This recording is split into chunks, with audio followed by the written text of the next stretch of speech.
Olá, muito bom dia! Hoje é sexta-feira, dia 18 de dezembro. Veja agora os destaques dessa edição da BMC News. Neoenergia, CTEP, Energisa e MES levam projetos de leilão em transmissão de energia. STF decide que vacina contra a Covid-19 é obrigatória, mas não pode ser forçada. Medidas restritivas podem ser impostas àqueles que se recusarem a se imunizar. E veja também. Para presidente Jair Bolsonaro, o Supremo se antecipou ao decidir sobre vacina.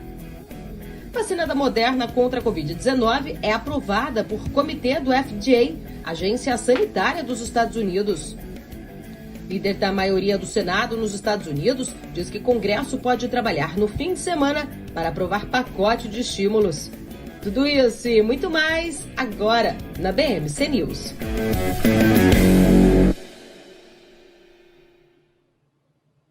A sexta-feira começou registrando alta na maior parte dos principais índices das bolsas mundiais, apesar dos ânimos limitados com o impacto do Brexit, enquanto os desdobramentos das negociações para o novo pacote fiscal lá nos Estados Unidos são acompanhados de perto pelos investidores. Ontem, pelo terceiro dia seguido, o Ibovespa fechou em alta de 0,46% aos 118.400 pontos, puxado mais uma vez ali pela Vale e siderúrgicas, que acompanharam o rally do minério de ferro. Esse é o maior nível do principal índice da B3 desde janeiro deste ano. Enquanto isso, também o dólar fechou em queda ontem de 0,54%, cotado a R$ 5,07. Hoje, por aqui, o mercado acompanha a repercussão da decisão do STF, que tornou a vacina contra a Covid-19 obrigatória, além do resultado do leilão de concessões para projetos de transmissão de energia realizados pelo governo nesta quinta-feira, que teve concorrência acirrada e atraiu ofertas para os 11 empreendimentos oferecidos. Nós teremos mais informações daqui a pouquinho aqui nesta edição da BMC News. Vamos repercutir os principais assuntos desta sexta-feira com os nossos convidados. Por aqui nós teremos hoje o professor do IBMEC, Alexandre Cabral, William Castro Alves, estrategista-chefe da Avenue, diretamente de Miami, Felipe Vilegas, estrategista da Genial Investimentos, e o meu companheiro de todos os dias, o estrategista de investimentos, Marcos Saravalli. Mas agora vamos ao vivo, direto com a Débora Oliveira, que traz informações do mercado para a gente, começando pelos futuros. Bom dia, Débora. Bom dia, Paula, bom dia para todo mundo aí nessa sexta-feira. Olha só, mercado otimista, pelo menos lá nos índices futuros americanos, ainda nessa expectativa pelo pacote de estímulos por lá. Então a gente tem Dow Jones futuros agora subindo 0,03%, S&P 500 futuros subindo 0,13%, Nasdaq está subindo agora 0,10%, Paula. E aí a gente tem aqui o Ibovespa futuro acompanhando, está caindo, na verdade. O Ibovespa futuro cai, não está acompanhando o otimismo não, está caindo agora 0,42%, cotado a 118.330 pontos. E aí a gente tem lá na Europa as bolsas operando mistas, DAX na Alemanha está subindo 0,24%, FTSE no Reino Unido está subindo 0,10%, e aí a gente tem CAC na França que está caindo 0,12%. O dólar nesse momento sobe 0,75%, está cotado agora a 5,09%. E aí, falando agora um pouquinho do mercado asiático, que já fechou, Nikkei fechou em queda, todas as bolsas por lá fecharam em queda, Nikkei fechou em queda de 0,16%, Hong Kong caiu 0,67%, Xangai na China fechou em queda 0,29%. Commodities, a gente tem petróleo Brent também em queda agora de 0,23%, petróleo WTI também está caindo agora 0,04%. Paula. Obrigada, Débora. E a gente vai seguindo aqui agora nosso giro de notícias. Vamos começar agora falando sobre a inflação, que deve surpreender em 2021 e o juro vai ficar acima do que o mercado e o Banco Central previam. Pelo menos essas são as afirmações do CEO da Verde Asset, o Felipe Nascimento, que vai trazer essas informações para a gente. Bom dia, Felipe.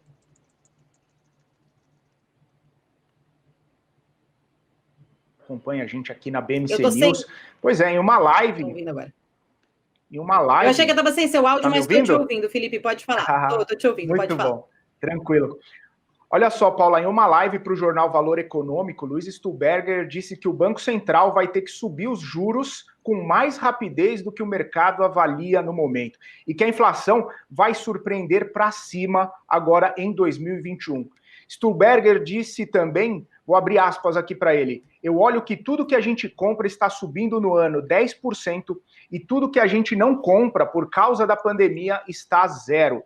Isso que me leva a crer que a inflação está mal calculada e que se a gente pudesse calcular a inflação real, nesse ano estaria em torno de 6% a 7%, fecha aspas. Segundo o gestor, a inflação nesse ano vai se situar entre 4,30% e 4,40%.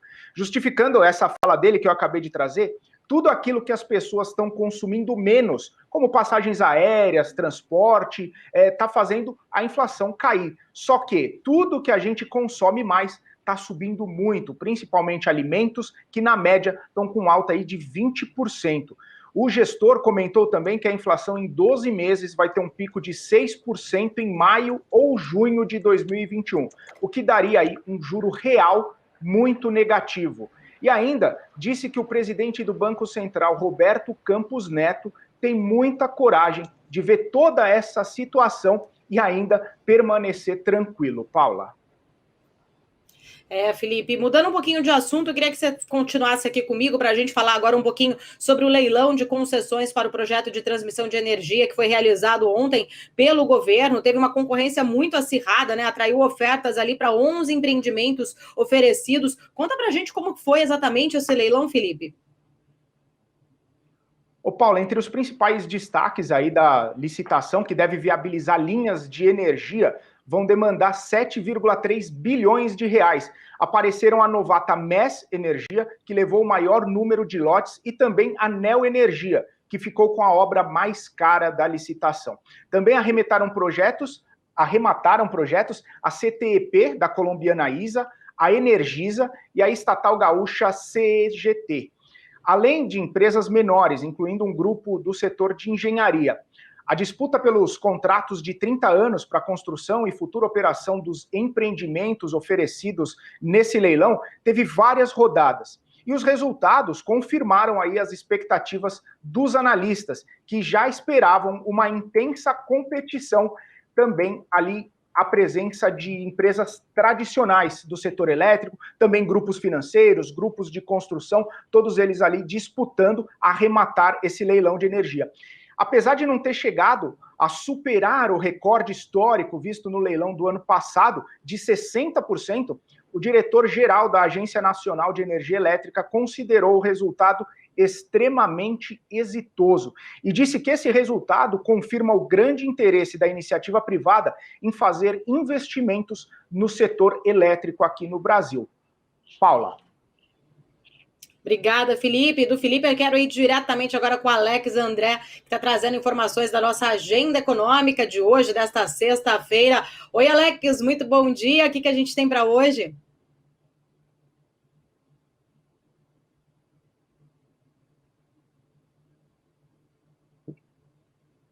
Eu estou sem o áudio do Alex, eu acho que o Alex está com o áudio dele fechado. Eu vou pedir rapidamente só para o pessoal atualizar ali. A gente daqui a pouquinho volta com o Alex para a gente falar um pouquinho sobre a agenda econômica e também sobre as capas. Deixa eu ver se eu já consigo ter o Alex novamente aqui no meu quadro. Alex, você está me ouvindo? Bom dia. Acho que ainda não. Acho que a gente está sem o Alex, mas tudo bem, a gente vai seguindo aqui no nosso giro de notícias. Daqui a pouquinho o Alex retorna, então, para trazer as informações da nossa agenda econômica de hoje. Bom, e agora eu queria ir seguindo por aqui, vamos para os nossos destaques de notícias internacionais. Agora, o líder do Senado diz que o Congresso americano poderá trabalhar nesse final de semana para decidir sobre o pacote de estímulos lá nos Estados Unidos. Eu quero voltar com a Débora Oliveira, que tem mais informações sobre esse pacote aqui para a gente. Quer dizer, então, que eles vão trabalhar no final de semana, Débora? Parece que não vai ter sextou por lá não, viu, Paula? Olha só, o líder da maioria republicana lá do Senado nos Estados Unidos disse, nessa quinta-feira, disse ontem, né, que um pacote bipartidário parece estar próximo, então segue essa novela por lá, né, mas que deve ser necessário, então, que esses parlamentares trabalhem durante esse final de semana nas duas casas do Congresso, foi o que informou aí a Bloomberg. Ontem, um porta-voz da Casa Branca também afirmou que a administração de Donald Trump está otimista em relação ao entendimento sobre um pacote de estímulos dentro das próximas 48 horas, Paulo. Então, isso realmente, com certeza, inclui aí esse final de semana. Parece que vai ter muito trabalho pela frente. Hoje não é dia de sextou para lá para o Congresso americano, não. E ainda falando em notícias internacionais, Débora, eu queria continuar aqui com você para a gente falar um pouquinho ainda lá dos Estados Unidos, que o comitê do FDA, a agência reguladora americana de vigilância sanitária, recomendou nesta quinta-feira, na verdade, a aprovação da vacina produzida pela Moderna, né? É isso mesmo, são essas as informações.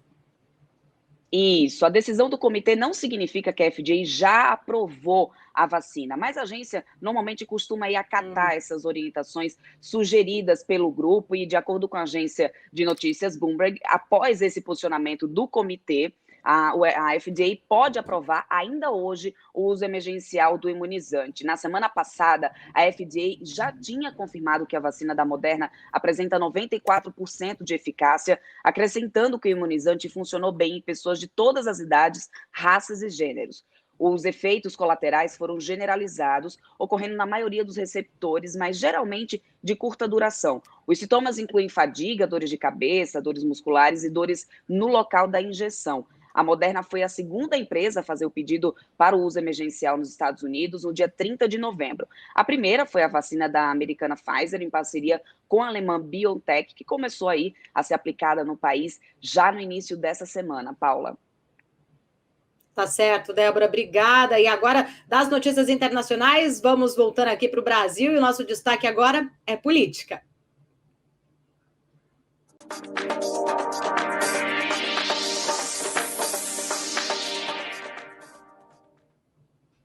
Ainda falando nesse tema de vacinação, o STF, o Supremo Tribunal Federal, decidiu que a vacinação contra a Covid-19 aqui no Brasil deve ser obrigatória, mas não forçada. Isso foi deixado muito bem claro. É o que essas medidas, na verdade, elas podem ser impostas, medidas restritivas, àqueles que se recusarem à imunização. Os ministros decidiram também que não há uma necessidade de uma assinatura de um termo de consentimento, como o presidente Jair Bolsonaro havia sugerido. Foram 10 votos a 1. Todos os ministros, com exceção de Nunes Marques, acompanharam o relator Ricardo Lewandowski na parte do voto em que considera a imposição de restrições a quem se recusar a tomar a vacina, desde que estabelecidas em lei. Lewandowski disse que a vacinação compulsória não significa uma vacinação forçada.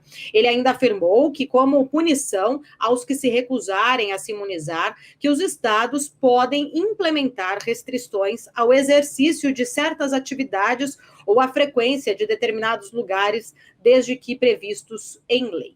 E ainda falando sobre política, o presidente Jair Bolsonaro criticou a decisão do Supremo Tribunal Federal, que votou a obrigatoriedade da vacinação contra a Covid-19. Durante uma live realizada semanalmente nas redes sociais, o presidente Jair Bolsonaro disse que a decisão do STF pode ser inofensiva e afirmou que o governo federal não determinará medidas contra quem não quiser tomar a vacina. Mas, segundo o Supremo, os estados e municípios também têm autorização para decidir se punem quem não participar de uma futura campanha de vacinação. Na live, o Bolsonaro disse, abre aspas, com todo respeito ao STF, entrou numa bola dividida, não precisava disso. Agora, o que tem que acontecer? Não queiram me obrigar a tomar uma posição que vai na contramão daquilo que eu sou. Então, com todo respeito ao Supremo, tomou uma medida antecipada. Nem vacina tem, não vai ter para todo mundo. Fecha aspas. Foi aí a fala do presidente Jair Bolsonaro durante a live semanal dele.